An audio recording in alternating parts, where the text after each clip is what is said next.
Good evening and welcome to the Land Bank Commission meeting. As hybrid meetings are new to us, please be patient with the process.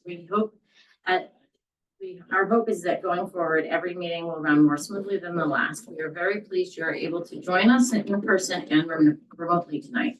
We're using Zoom webinar for this meeting, which allows the public to participate in the meeting as an attendee. The chair can request that the members of the public provide their names for purposes of keeping accurate minutes of the meeting. Attendees will join in listening mode, and we ask that everyone display their names correctly. Attendees can click and raise hand button if you wish to speak. The chair will call on those who have raised their hands in the order they are raised. All questions should be directed through the chair. Please note that this meeting is being recorded. Please be aware that other people may be able to see you, and take care not to share your computer. Anything that you broadcast may be captured by the recording. So I'd like to call to order the Nantucket Land Bank Commission regular meeting of July 22nd, 2025. And we'll convene an open session. And can I have an acceptance of the agenda? Second. All those in favor? Aye. Aye. Excellent. Public comment and staff announcements. No staff announcements. Do we have any public comment? See any? No public comment. Okay. Golf business. We'll go pass it over. John. Okay, you guys, first full month for June's report for Sconset Golf. Both my comments and Sconset's financial reports are gonna be a little bit off. This is the time that we've got Burke and Lamb in. This has been a ton of adjustments going back and forth with yours and ours, with your end of year being the end of June and ours being December 31st. So there's a lot of give and take in here, but what we know for a fact is the income wise. We know what the revenue is complete. Expenses are going to be complete, but it just might be moved a little bit, but that's it. So, first one, rounds are down and covers are down for Sconset. First full month, revenue was up 13%, cost of goods is down 4%, so the gross profit is up 14% over budget. It's good numbers, it's good problems to have. Again, it's going well. We've got a couple of small things I'll bring up here towards the end. Payroll and expenses are both down 29%, so it doesn't mean that much. Yeah, and we budget aggressively. We're actually ahead of last year, so we're down to budget, but ahead of last year. So Sconset, like we keep saying, is doing Sconset-y things. The men's league out there is doing very well. There's things that we're doing that are very popular and are turning out well. So you can see it in our income and in what we're doing. So those things are working. We have switched around. The men's league is on Thursday. And before that, we do a kids clinic, kids golf. So they go out to Sconset, they play Sconset golf. We've had 15 kids last week. It was our first week out there. So they go out at 12 o'clock, they start to play. As they're playing through, there'll be 3 or 4 groups, depending on who's teaching them that time. They go through, and then when they're all done, they get some ice cream, they hang out on the Adirondack chairs up there, and then they leave. At that point, men's league comes in, starts rolling in, they've got tee times. So they run tee times from 2:30, 3 o'clock all the way through until who knows how long it is. And rain or shine, it's actually busier when it's raining sometimes. And if it's raining, it's really busy because everybody's off. So, it's busy and it's a crazy time out there. But now Tuesdays, we've got the women's league, and now we've switched over on Tuesdays to doing the same thing. We're trying to get it so it's tee times. I don't want to shut down 2 hours in advance of them going out as they were doing a shotgun, which means they start on every single hole out there. I'd rather have a tee times just like we do at My Comet, just like we do for the men's league, just like we do for everything. So it's a little bit of a different type of thing, but it's what we do everywhere else. So we're doing, the women's league is just gonna follow what the men's league does and everything else. We'll see how that works out. It should work out fine. At least then I can get some revenue in there and up there on Tuesdays. Because again, Thursdays it's with the kids first, and then you've got men's league. So, you know, if you're a regular part of the public and you think you're gonna be able to go out there on Thursday, you're not. So I don't want Tuesday to come that way too. So other than that, Scott's is doing well. We've got the fence up, we've got the cameras out there now, we've got a couple of things, and I think it's doing well. I like Scott's. It's fun, it's nice. Where are the cameras? Yeah. So I've got one camera at the bar, one camera at the registers, one camera pointed towards the parking lot in case something gets hit, just in case. And then I've got one directly out front, heading down one, it can show 1, 4, and 7. So we used to have cameras in there, and something happened. It was an older system and it failed, so we put something new in there now, and it's really working well, so.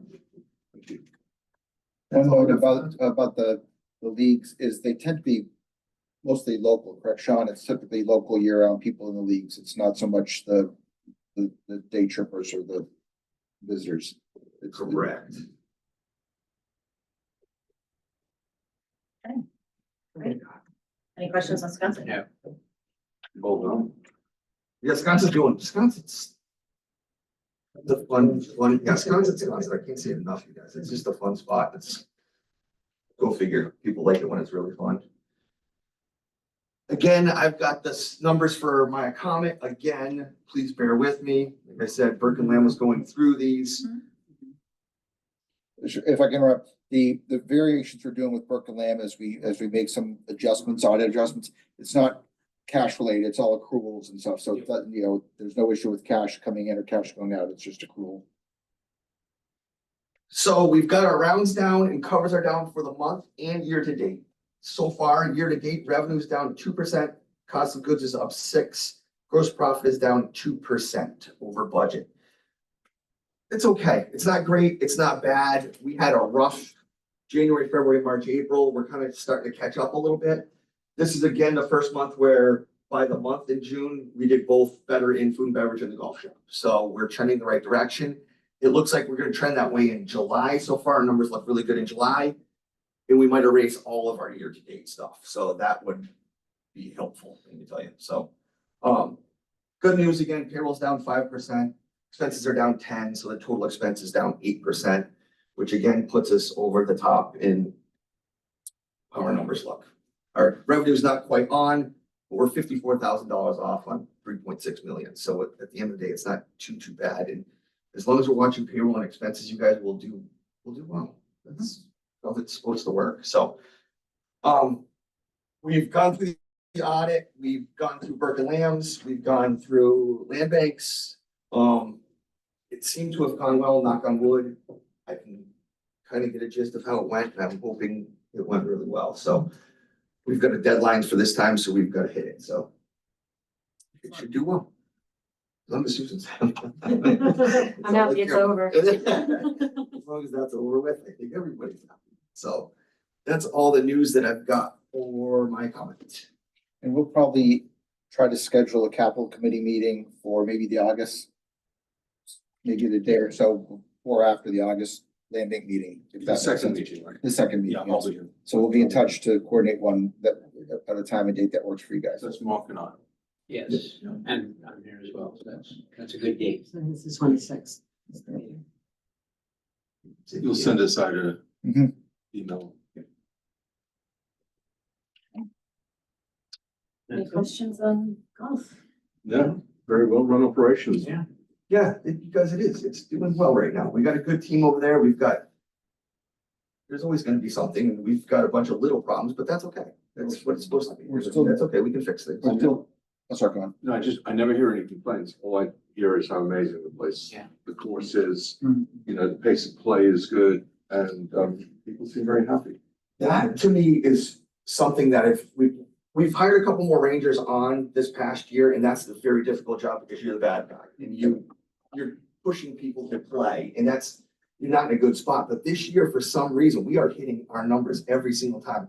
We had 2 numbers in July so far that have been off pace of play, and one was a minute 30, and I think the other was just a minute. So I mean, we are really close to being on time through everything.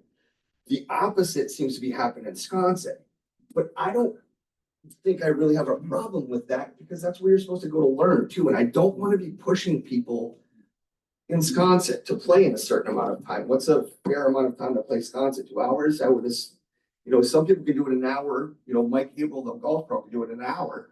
It would take me 2, but like, where is that? And I don't want to start, we're gonna get upset with the kids and anybody else that's going out there, and I don't want to start that. So I'm sure that the reason it's running slow is just because they're looking for lost balls. So you could just make them aware that, hey, Don't spend your whole day out there looking for that lost ball. Correct. In the fall, when the foliage. Then you can go get them all. We're still tightly controlling our water and irrigation, so we're keeping that dialed in where we are tees, fairways and greens, not in the rough. The rough is pretty crispy. You can find your ball. On an unrelated topic, I mean, I don't know if we've ever done I think maybe years ago, we did a prescribed burn in the fall. I don't know if it's something we should revisit. I'm not into that part of the biology to know the benefits of it, other than finding 10,000 burnt golf balls. But maybe it's something we look at in the fall. Very good. That's a wrap. That's all I got for you guys. Enjoy your evening. That was.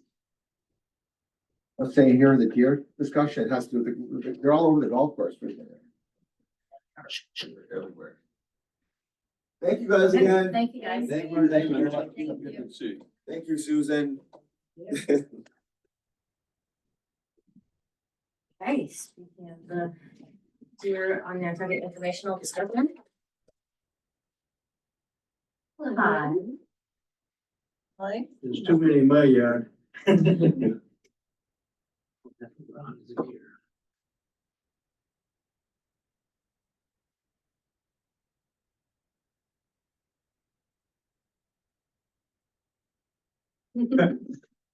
So cute looking. Yeah. And you want to shoot them all? It's mangy to me. Thank you. So hello, everyone. Happy to be here to talk about deer on Nantucket. I intend this to be a very quick presentation to kind of get us all on the same page of, what? get us all on the same page of, a base knowledge of the deer situation. And, yeah, at the end, I'll open it up. We can have a brief discussion, or if people have questions, I'd like to hear them. I can't promise I can answer them, but I will definitely write them down and figure them out. So our goals for tonight, brief introduction, a summary of the current situation. What is the status of the deer population? What are the problems? I want to go briefly through what we've heard from the public as the land bank, some proposed actions for the coming winter season, 2025, 2026. And then we'll go into that question and discussion session. So very briefly, the white-tailed deer are a native species on Nantucket, but they were extirpated at some point in the past. Their bones were found in the Native American middens, but by the early 1900s, there were no deer present on Nantucket. I'm sure you've all heard the historical introduction story of some fishermen finding a lone buck swimming through the sound, bringing him to Nantucket, thinking that he was very lonely, and bringing him some female companionship from Michigan. I originally thought, that's a ridiculous story. I can't really buy that. However, it seems like there may be a grain of truth to some aspects of it. There was genetic confirmation of the female line of deer coming from a very Michigan-like population. So the majority of all the deer on Nantucket have a Michigan ancestor. So that lends some credence to a version of that story. Whether the specifics are true or not, something about it rings true. But that's the past. And, it was 1922 that the fishermen apparently found the deer. And here we are in 2025 with a whole lot of deer on Nantucket. I don't think anyone is going to argue with that fact. But it's not a recent occurrence that there's conflict between humans and deer on the island, or in most places in New England. They predate our garden plants. They're a problem in agriculture, eating the plants. They are a cause of vehicle collisions that can be deadly or cause serious injury to people, if not the deer. And they also are an important part of the tick-borne disease cycle. So Lyme disease, among other tick-borne diseases, is highly prevalent on Nantucket. And we don't have more mice than everywhere else, but we do have a lot more deer. So I'm borrowing heavily from the lovely photos that appear in the Current in this presentation, so that's where you'll see most of them from. And I will mention that there is a very good summary article in the Current on January 9th of this year that gives a lot of context. But to briefly summarize, about half the island is open to hunting, half the island is closed. There is a state estimate of more than 10,000 deer currently on the island, which is a little bit mind-blowing. I've seen, some stats saying that in areas open to hunting, there's about 100 deer per square mile. If you take the island as a whole, it's probably closer to 200 or plus deer per square mile. And the state Mass Wildlife Department has pretty high confidence in that number. They arrive at this number not by counting every single deer, but by using population models. They know how many deer are taken by legal hunting. They can estimate, and they know how much area is open for legal hunting. They know how many deer might be injured or not reported by hunters. They know the number of vehicle collisions and the number of just deer that are found deceased around the place. So with all of those numbers, they arrive at this 10,000 plus number. So that is, I think many would argue, high above the carrying capacity of deer on the island. And it certainly leads to increasing conflict with the human population. There are no natural predators to deer on the island. We don't have coyotes. We surely don't have wolves or bears. And the fawn survival on the island is about 95%. Wow. Off island, it's probably about 30%. So pretty much every doe is pregnant every year and giving birth to twins, most of which survive. So it's a real issue that the state is very closely paying attention to. A little bit about what we've heard from the community. We, Mark and Rachel and Jeff and I recently had a meeting with this Act Deer group who are interested in finding ways to facilitate a decrease in the deer population. We hear often about people with impacts from deer on their plants. We know about the agricultural impacts. We hear from people who have injured or starving deer on their property, or that they've seen one on the trails. We've had people asking us, how can we remove barriers to hunting? On the other side, we also hear from people who are not fans of hunting. We get complaints about gut piles that they find or that their dogs get into. We hear from people who feel afraid to be out during hunting season. There are concerns about people being too close to dwellings when they're hunting. And the commission has heard property closure requests where groups do not want a certain property open to hunting. So we hear opinions on both sides, and we definitely are listening. But we know that there's a deer problem, and how can we find co-benefits to addressing it, and what are the ways forward? So a reduced deer population should lead to fewer vehicle collisions. It should improve the deer welfare for those that are left. They won't be starving. There's not as much chance for disease. There could be a food security benefit if deer meat is donated to the food pantry or otherwise shared with vulnerable members of the community. If the deer population is significantly reduced, there could be a reduction in tick-borne disease. And hopefully there would also be a reduction in herbivory from the deer. There are some new changes coming no matter what. In January, the state has opened a primitive arms season for the whole month. So in the state of Massachusetts, Nantucket will be the only place where you can hunt, and it will be with primitive arms. So the thought is that, with an extended hunting season, there will be more deer taken out of the population. This is also the second year, I believe, of the Share the Harvest program, which is operated or facilitated by Mass Wildlife, which facilitates deer meat being donated by hunters, processed and, you know, all above board and then donated into food pantries.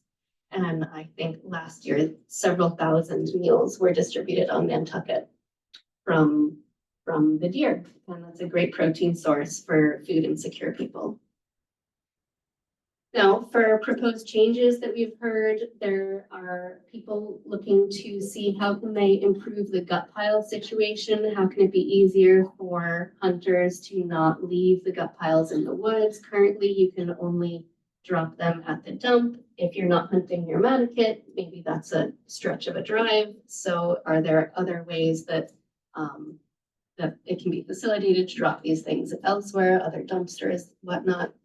A deer processing unit could be a helpful way to move more deer from a donation center to a little package in a freezer that could be donated to food insecure people. And then there's also a deer damage permit, which on certain types of land can allow for removal of deer outside of the hunting season. And that's something we can definitely talk about more later. But enough of me talking for right now. I would really like to hear if the commission has any questions or things to say.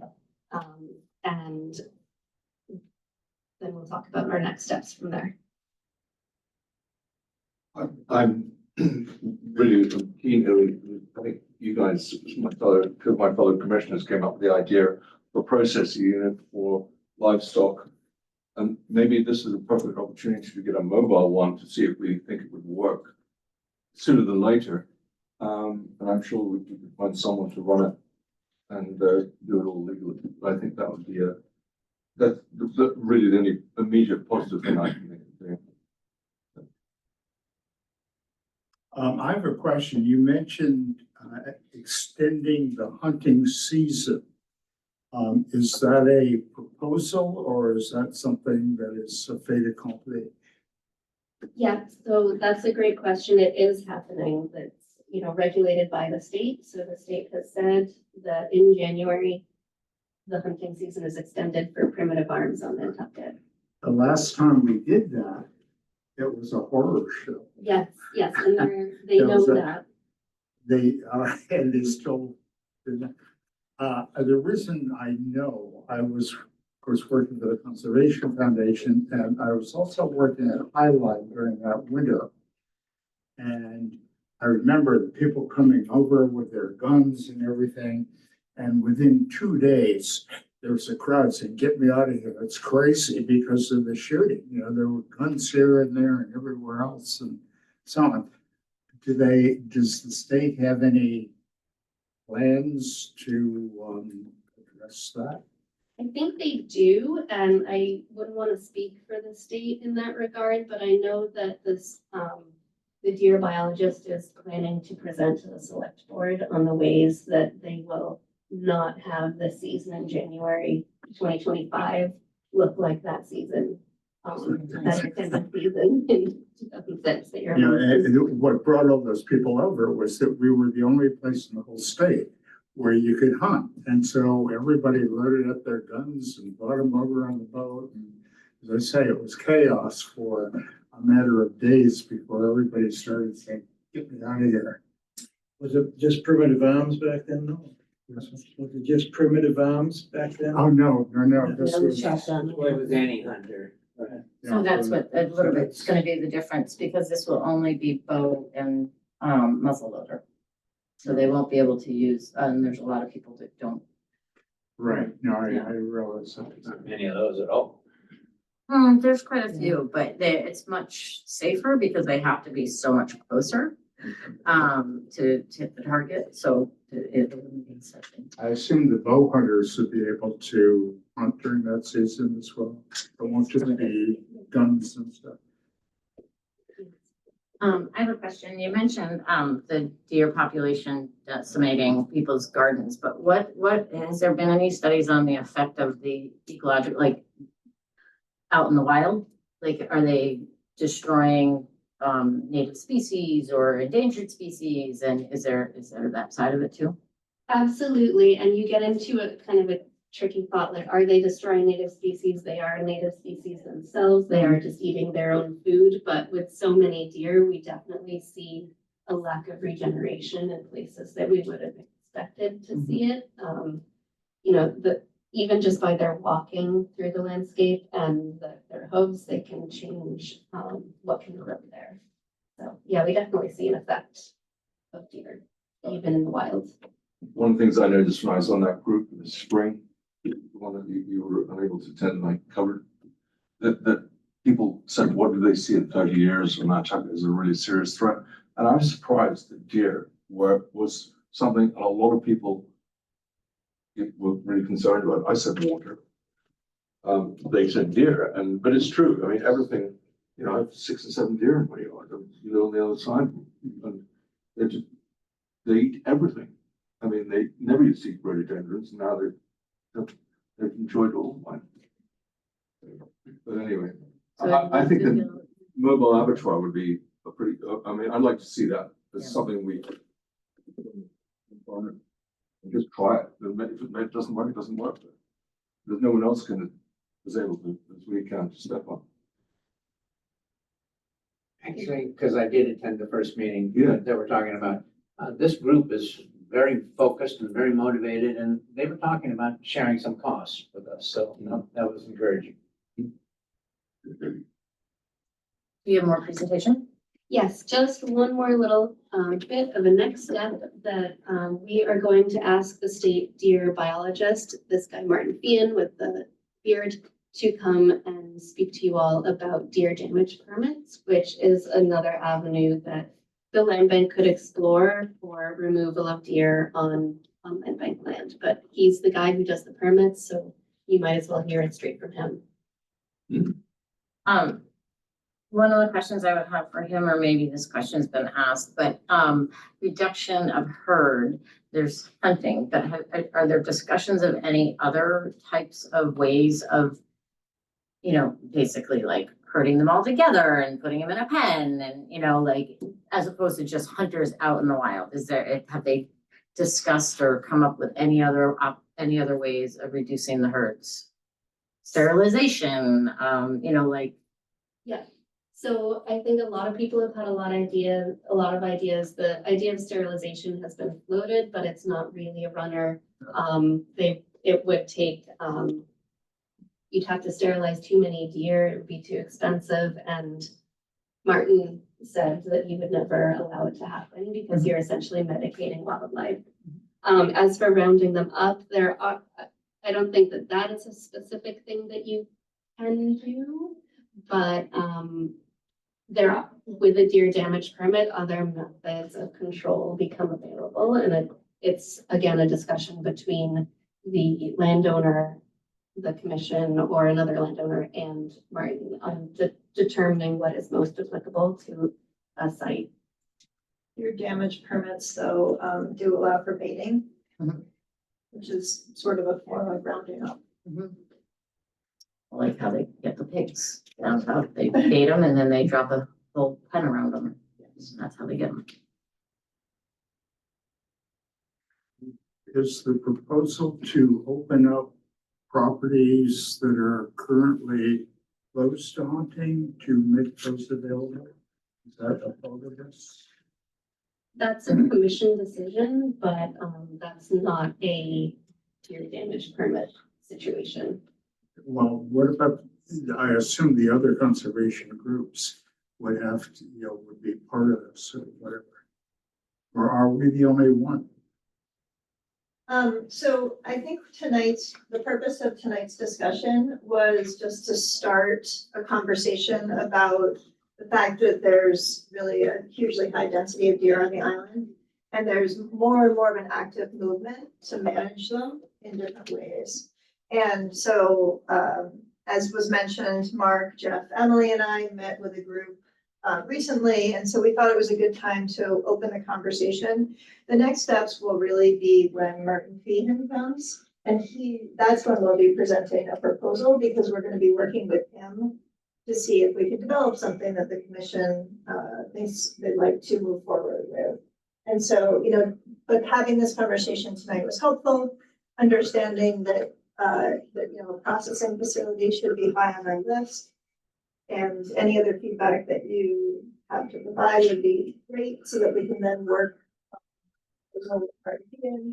for next steps. The only reason, or one of the reasons I asked the question is because I walk all the time. Yes, And during hunting season, of course, I avoid, you know, for obvious reasons and so on.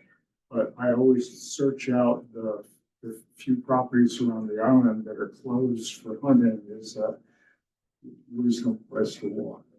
I don't think, I mean, I don't have a crystal ball, but I don't, from our perspective, from the land bank's perspective and the staff's perspective, I don't think that would really be a great starting place, because like you said, there's, you know, there are people who are active walkers who seek out these areas during hunting season, and there are plenty of other places where you can hunt, and seem like a better place to start. Just a follow up, would it be possible to get an idea of cost on what a processing unit, you know, going forward, so we would know, is it 100,000 or is it, you know, whatever, just so it would help me make a decision. You also want a processing unit that'll do more than deer. Yeah, exactly. Right. Yeah. Chickens, Yeah. pigs. Yeah, Right, we could definitely get a cost on that. right, thank you. That would be wonderful. You know, if you could just rent it, bring it over here on. Yeah, mobile. maybe we'll rent it, see what we like. For hunting season, and then everybody can Yeah, take care of all their other animals at the same time. Yeah, well, you could time it together. yeah. We could be the people who build the first one, shared in other areas if it doesn't exist, but we'll find out if it does. Yeah. So it's a great idea. Thank you. Who was at the table with us? It's the food insecurity guy, I forgot his name. Oh, Matt. Anyway, he gave a nice presentation and really talked about, because he said, we really have a need for that meat. This could be protein in the freezers for a lot of families. So he was a big proponent to this. If we're going to live with deer, we have to participate in herd management, otherwise, you know, there'll be a disease that comes through and decimate it. Thank you. Thank you. Thanks for your time. Okay, moving on the agenda, long range objectives. Okay, so I just am going to talk for a second about this. We are going to start having a agenda item every meeting that's long range objectives, and it's going to be basically a discussion about planning and an update on things that the advisory committee that was formed have done and or are doing. So expect to see that going forward. The update that I have tonight really has two components. One is that I wanted to let everyone know, I'm supposed to write this down, that I want to let everyone know that we have engaged with Tom McShane. And this is basically what we did was we started with staff, and then we added 2 commissioners that were voted on by the commission. And then through that discussion, we started working with Tom McShane, and Tom McShane is somebody who has been involved with the land bank for over 40 years, basically, since its inception.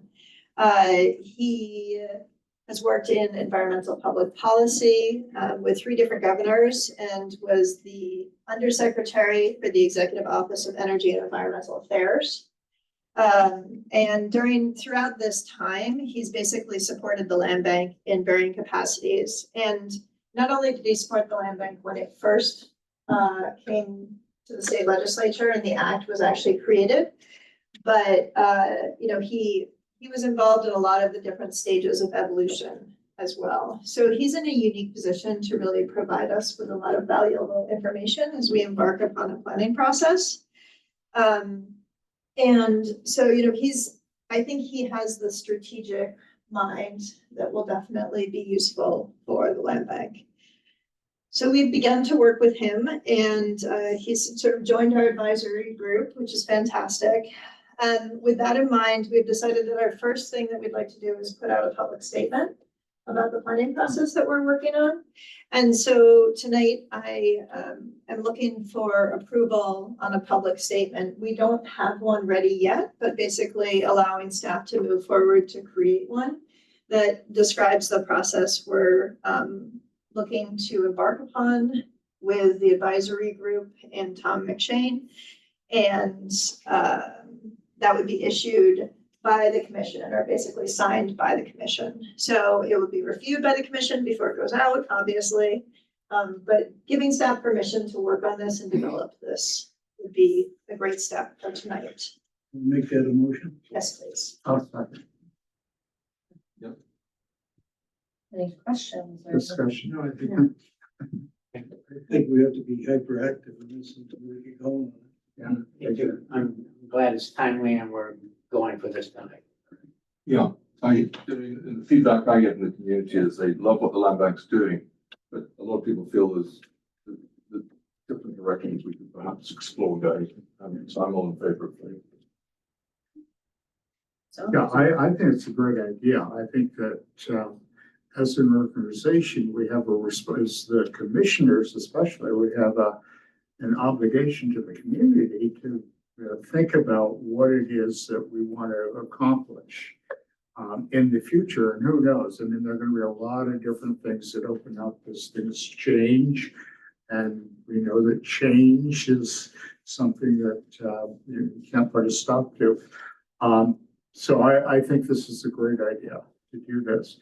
And after hearing about Tom McShane and what he's done in his involvement over the years, I'm really looking forward to meeting him and hearing what he has to say. excellent. So it seems like we have a consensus there. I would just like to add, I'd like this to go quickly. Excellent. We will do that quickly. Okay, all those in favor? Aye. Aye. Great, thank you very much. I appreciate that. So we will move forward with that initiative and you'll be hearing from us and staff on that. Next up, Property management. I think we've got Emily back.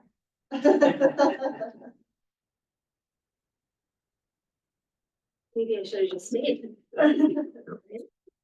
Would you like property discussed or? Yeah, you can just, please show 55 Lawrence Landing.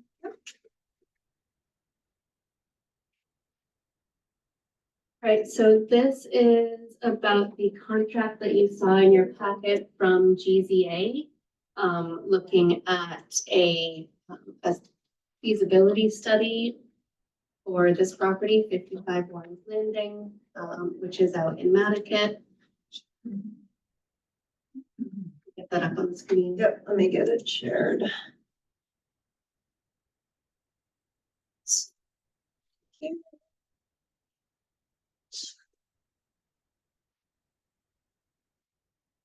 Okay. Thank you. So this property, it's 55 Warren's Landing Road. We have a parking lot that goes down the middle. You can access the beach. And in particular, we are talking about that little marsh down in the southern, southwestern corner of the property, which you can see there. I looked back in aerial photos for as far back as they would go to 1938, and it looks very much the same. But as a bit of background on this project, there is a pipe that goes from that marsh to the ocean. It is made out of asbestos as a component of it, and it is cracked and broken and it must be replaced. So this is what brought about this attention to the property, and we've been going back and forth at the staff level of what is the best thing to do. There are a few options that we could take here. We could remove the pipe and do nothing. We could remove the pipe and replace it. We could go in a new direction. Obviously, the pipe is there for a reason, so that makes us think that removing the pipe and not putting something else in there is not a good plan. But you know, the truth is that we don't know very much about this marsh system and how it functions. We do know there is a lot of tidal flow, going into and out of that pipe right there. And sometimes there is more water in the marsh than it can handle, and it spills onto the parking area to the south. So these are problems that need to be addressed. We assume that the pipe has been there as long as the road has been there, because the road cut that portion of the marsh off from the larger marsh system to the south. I think there used to be a pipe under that road, yeah. Yeah, we thought it remember looked like that. there used to be a culvert, but we couldn't find anything there now. So that larger marsh is owned by NCF, and then we have this northern section of it. The proposal from GZA is divided into 2 phases, and the first phase is a study of the system to understand the forces at work. What are the depths of the marsh? What's the topography? And also what is the under the water topography in the harbor? So that's called bathymetry, the topography of the land under the water, the depth of the water, and to understand the forces that are in play in that area and what could options be for replacement of the pipe. So you will have read in there a nature-based solution, and that's a buzzword for finding a way for the environment to fulfill the job of the pipe, but naturally. So with the ecology of the area or geology, is there something else that can be done? And Rachel's read my mind and is going to the south. This is the outlet of the larger marsh. It's actually just north of Settlers Landing. So you'll recognize what that is there. This is the inlet and outlet of the larger marsh. So that water goes in, water goes out with the tides. It keeps the marsh healthy. And that is a potential nature-based solution that we could explore in our smaller marsh. Would it look like this? It probably wouldn't be that big. It's a smaller marsh, but we just don't know if that's a possibility. So the staff is asking for approval of this contract to have the consultants look at the system and understand, is this a possibility? Could it be a better solution than a pipe replacement? There are ecological benefits to a nature-based solution. There are recreational benefits. Families and children love those inlet areas to play in. They're very shallow, they're slow, they're warm. So we want to have more information to make a more informed decision. Questions? Yeah, 2 quick questions. How long, if we vote for this, will the study take? Are we talking months, years? I believe it was a couple months. Oh, really? Yeah. And are you working with the Conservation Foundation? So they were the ones who recommended this firm to us and set up an initial meeting because they felt very strongly that this was right up their alley. The marsh is healthier because of an intrusion of salt water, correct? If it became just blocked off, it'd be a mosquito pond. Yes. Oh, good. I think the pipe was run there because the natural opening wouldn't last. That's why the pipe was put in the original, and I know there was one, the one under the road. I remember that from years ago. I think the one under the road is collapsed. Yeah, So, sure, yeah, yeah. but Yeah. it would make sense, and that was one of the things that we thought through, is we don't know, is it such a small area? There's a substantial water flow, but we don't know if we remove this pipe, is it going to close up? The other concern we have is, will the water take the path of least resistance, which is Right. actually the road and the parking area, and then cut back in this way, which we also don't want to do. Right.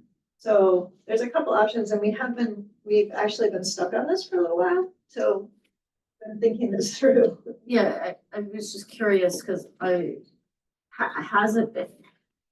I thought in the article or in the paper, it said that it has been permitted to replace that pipe. It We has. started working on this Yep. years ago. We've Yeah. been. Oh, it's been permitted? Long It time. has been permitted, and we just don't seem to be able to feel like moving forward with a project that's probably over $150,000 to remove the pipe, replace the pipe, install a new head wall, without fully knowing that it's the best option is the right choice. And that's where we keep getting stuck. Well, if it's 150,000, how much is this study costing? 30. Yeah. 40,000. 11 is what we're looking at now. But if we choose to go with the alternate, If we we'll have choose to to go go for the with- second 40. And then we'll have to do the work that will have to be required. But we have a permit to do this right now. if we want. Right. It's true. We're not sure if that is the right choice, but we do have. a Well, it was the permit. right choice for what, 60, 70, 80 years? It was. But that doesn't always make it the right choice. I think what the staff is struggling with, because I had the same questions, and that's why I brought it up, is that, you know, a nature-based solution may be ultimately the better option.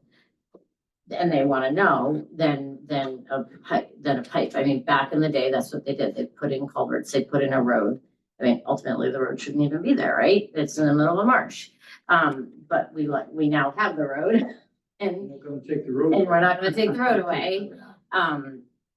But I think that in this study, if we go forward with it, I would also like to know, like, is the solution replacing the culvert underneath the road? You know, like that's gonna be part of the study, right? Is like, it's not just remove all pipes, it's also that it may be solved by opening up that Refoster connection. This connection. Yeah, refostering that connection and not to the ocean, you know, and taking out the asbestos pipe. So I think in hindsight, this is the one that should have been done first. Yes, A long exactly. time ago. A long time Exactly. ago. That is entirely true. So now it's a question for us is if we want If we to. do this study, do we lose our permit? No, Oh, okay. So you go tomorrow and start digging and it'll be legal. If you- Yeah, No? I don't know what you're gonna say. It would have to be procured. Oh, yeah. Oh, yeah. Yeah. So the other thing about the study that could be good, it could be, an outcome would be producing specs for whatever the decision is and put it out for 9 feet. Could this be something that'll be done by this time next year? Or are we talking, we do this and then it's gonna require more studies? well, it's gonna depend. So the first phase is a couple of months, Oh, it's only the first phase. first phase, a couple of months or. It's 1 day of field work and then some desk work and some modeling. So, you know, That's the level ground. Yes. Let's get on it. Let's get it done. Yeah, so long as we're not in jeopardy of losing the permit that we have in No. place, then. I'm making a motion to approve the initial tranche of money for 11 grand. Okay, any more discussion? All those in favor? Aye. Hey, Okay, now we're gonna, Mike Burns on the line. So Mike, we're gonna bring you over as a panelist. And.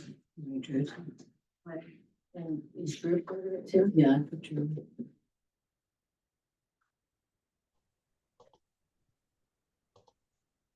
Panelists.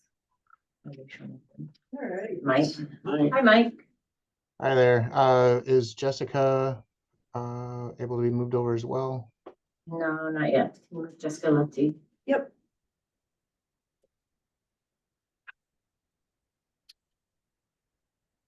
So these should be showing. Jessica. Jessica should be Jessica. here. Jessica has her mic and video off. Um, there we go. Okay, there we go, Jessica. Hi, everybody. Yeah, that actually isn't editable unless you're a panelist. I've spent this whole time looking for my mic and camera. So thank you. Great. Nice to meet you all. Nice. Thank you for joining us. We're just getting Drew over. We might be, we might not be. I'm not sure that they want to be promoted. I think they have to say yes on their. Oh, we've got Drew. We are also looking for. There we go. Okay, we have everybody, and now that they're online, Drew and Wang, you can put your mic on and your. You're okay. Kitchen's okay. I would like to bring up your PowerPoint presentation. So we're gonna share. Drew.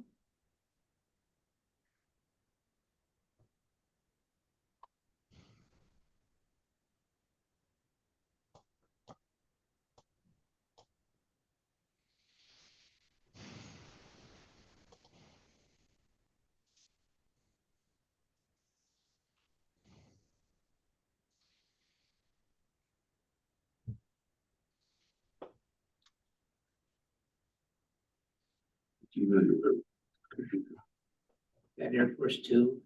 I was just wondering the same thing. It is, got a big American flag. Okay. And then do you wanna give him control, or does that work, or do you click it through it for him? We could do control. Mike, would you like control? Who would like control?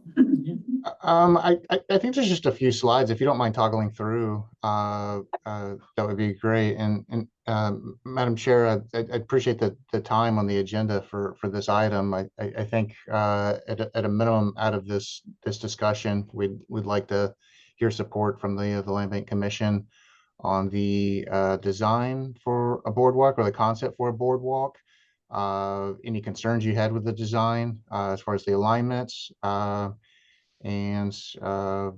Again, ultimately, we will need to execute a license agreement between the county and the land bank, so that we can maintain the boardwalk and a bike path through the land bank property here. So with that, I'll give this over to Jessica to kind of run you through the slide deck here. It gives some details from what was the material in your packet.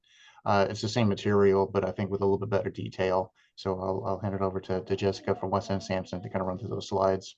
Thank you, Madam Chair. Thank you. Jessica, where would you like us to start your slideshow? This is perfect. Yeah.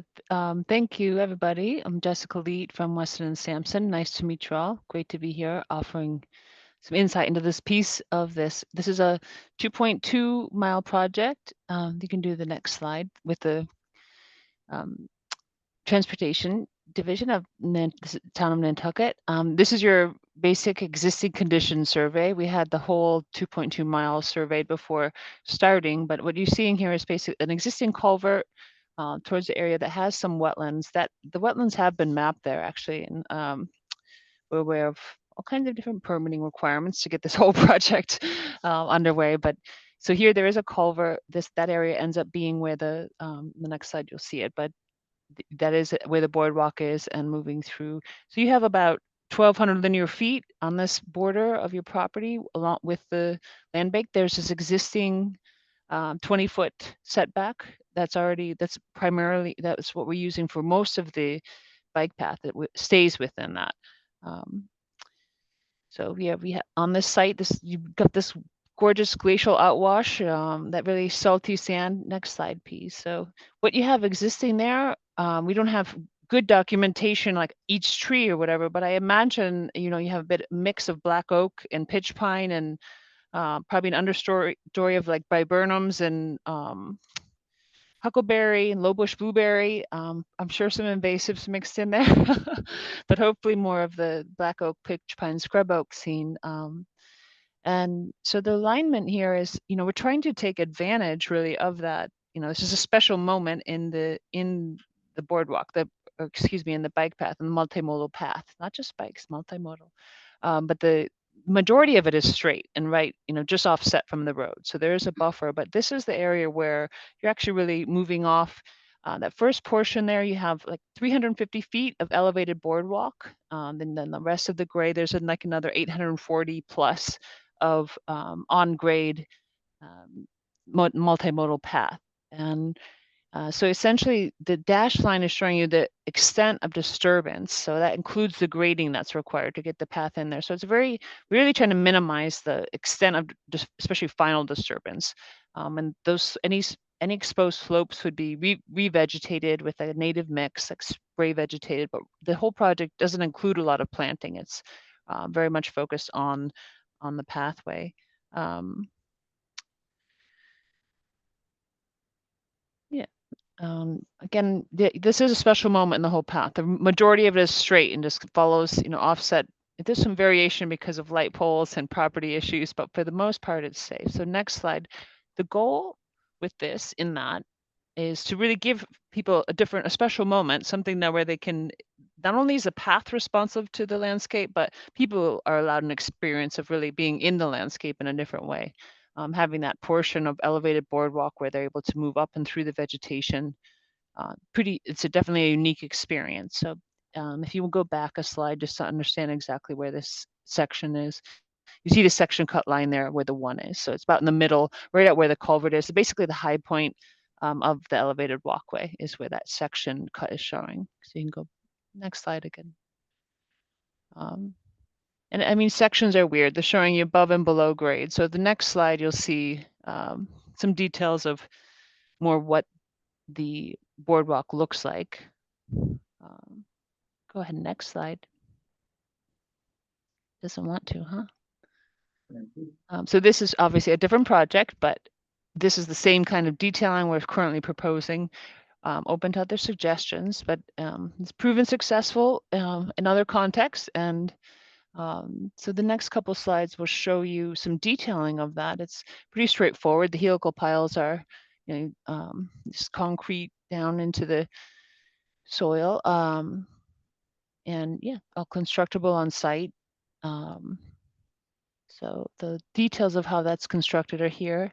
And I don't know if there are any special thoughts or things that you would want to have articulated or pointed out within the site. I mean, specific vegetation species, or I don't know to what extent the land bank puts up signage and whatnot, but definitely there's a lot of opportunities for that to articulate different forest types that you might be moving through, or bird or habitats that you might be moving through.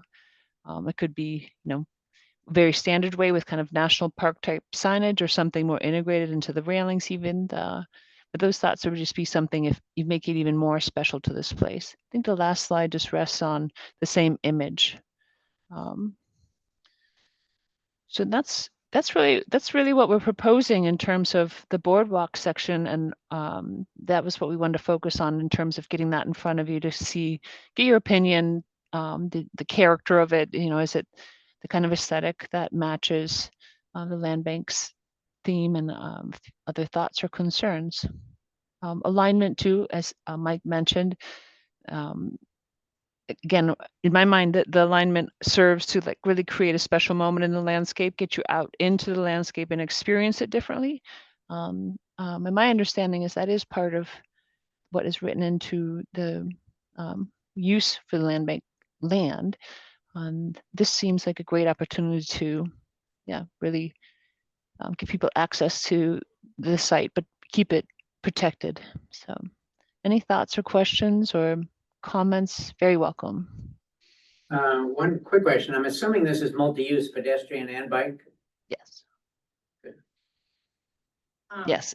Even, small vehicles, like it has to be able to carry the load for something to get the snow off even. So. I have a question. The handrail, would that be along the entire boardwalk, or is it only when it's above a certain height? Just when it's above a certain height, just the elevated portion. It will not be on the rest of the path, multimodal path. It's 10 feet wide everywhere, pretty much along the whole length. I don't think there's anywhere where it's less, yeah. Does it need to be that wide? I think in terms of being able to, for two, people to pass, especially bikes and pedestrians, I'd say it's a minimum. This portion, will feel more narrow. It'll have some signage indicating that, it's narrowing, just standard bike path signage. But this will feel more narrow just with the handle, with the railings and the way that it's constructed. Being elevated like that, it doesn't feel like you have as much space when you're on grade. But So when you say it needs to support a small vehicle, you're talking about like a skid steer or something to plow. right, exactly. That's just in terms of engineering. It's not calling for, specifically vehicle use. I think the sense is that the bike path, I mean, you keep saying bike path, right? But let's try to say multimodal because it might include this little scooters or wheelchairs or skateboards or something, some other way. But the focus is pedestrian and bicycle, not motorized for sure. It's supposed to be pedestrian. Follow-up question, Jessica. Mhm. This is all, is there a lot of pitch? I mean, is this friendly for wheelchairs? Or is it pretty flat? Yes, no, it'll be low pitch. It'll be like a less, like 1.5% to 2%. It's not even going to be like ramp like. Thank you. It's very gradual kind of pitch. You don't even notice really. You won't see it. And what is the timeline for construction? Oh, that's a good question. I mean, we're aiming for getting through permitting and things by the end of the year, a little before the end of the year because the contracts are all up. So we may have to do a little extension there, but yeah, we're aiming to get everything permitted and ready to go out to bid towards the end of the year. So yeah, it depends on timing it takes for the town to get all the finances in place. But by, around then, that's where basically we should have everybody in agreement, and the piece left is the funding and finding the right folks to do the work. And I Madam don't Chair, know, I it think, might be separate contractor too for this elevated walkway versus the rest, but sorry, Mike, go ahead. Madam Chair, if it's all right, I think we're shooting for, and this is aspirational, but I think it's doable to have the path effectively usable by summer of 27. Ooh, that's some fast construction. But it's good though, yeah. December 2027. It's gonna be a blink. Do you have any other questions from commissioners? This informational, or are they looking for a permission? Yeah, Mike, are you looking for some type of vote from this commission, or is this just informational only? If there's consensus that there's no severe, I think we were looking for if there's any objections to this at all, knowing that we will need to have a license with the land bank to build and maintain this going forward. So obviously we want, the land bank to be in support of this concept, and if there was any type of design alteration or modification, we'd like to know that early on now. If you have thoughts on that, so we can make those corrections for the final design. If there's general support of the concept and the alignment that we've been showing here, I think that'd be sufficient, and we know that we can move forward with the design, and we can get our right-of-way documents, start to get those prepared and present those to the commission, knowing that there's support for what we have planned for the corridor. I'm ready to vote. Yeah, I think there's a general consensus here, so let's do the vote. Let them get on with their job. Yeah. So we have a I make a motion. motion to approve. Okay, any other discussion? Just one question. Sure. Mike, did you say December 2027 or summer 2027? Mike, you're on mute, Mike. Mike, mute again. Oh, sorry. Yeah, I think we're shooting for having it usable by summer of 27. Again, that's ideal. Hopefully it doesn't go to December of 27, but. Okay. That was my mishearing. That's my bad hearing. Summer sounded like December. So all those in favor? Aye. Aye. Okay. Thank you very much for your presentation. Yes. Thank you all. Thank you, Jessica. Thanks. Yep, thanks. Hi, everyone. Thank you. Thank you. Thank you. Thank you. Thanks, That was a long way. Okay. Moving on to transfer business. We have, releases of liens for people who committed in 5 years. Some home buyers need 2 signatures each. It's 4 of them.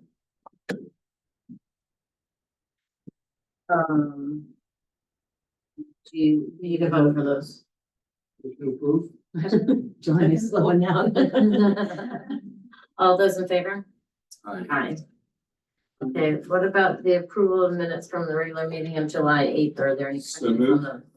Second? All those in favor? Aye. And then if we talk about consent items, we have the financial report, the warrant authorization, which you are recusing from. We have the warrant authorization for 2012 bond series and two requests for, use of our land. Make a motion to approve. Consent items. All those in favor? Any questions on the consent items? Okay, all those in favor? Aye, and recused on number 2. Okay. A procedural thing, when we have someone speak like that, I didn't know that, like to identify himself. Okay. Yeah, that was my fault. I should have. I've done I that think too. he's the head of the Tom Nevers Association now, Randy Ringer. What was his name? Randy Ringer.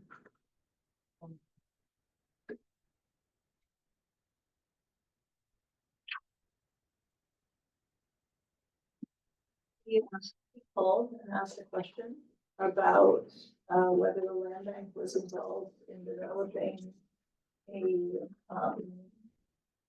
area of the intersection milestones on Nevers Road, which is associated with the bike path, that would have a, tire filling station, and sitting area, and I said no, but that Mike Burns was coming to our next meeting, and if he had any questions about the bike path, that would be an opportunity for him to come ask them. So I think that's what he was doing. Our feeling requires electricity over night. We don't know that, and we're not doing that. I think it was just, I think he was curious about timing. That's gonna happen tomorrow. So I think he was able to get his question answered. Well, Tom Nevers residents are wanting us to go post haste. Yeah, please. Effective is preparing for his association meeting through numbers. Definitely could be the case. And so wanted to get an update.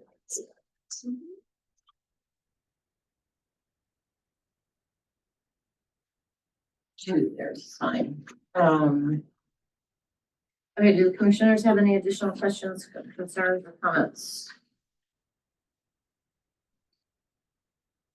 Okay, I have a comment just to say, but I probably should have come out of public comment. I attended the Wisconsin Trust annual gala the other night. I gave the land I bank, saw you at it. I gave the land bank a great shout out.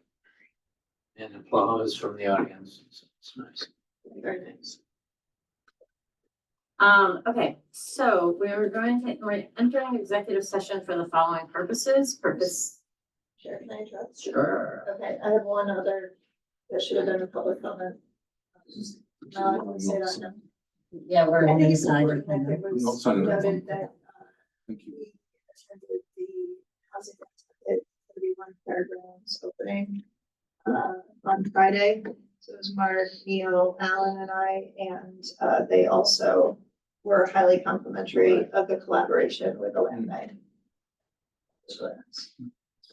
I believe I offered in a moment of weakness to put a no entry sign on the other drive as I did the other one.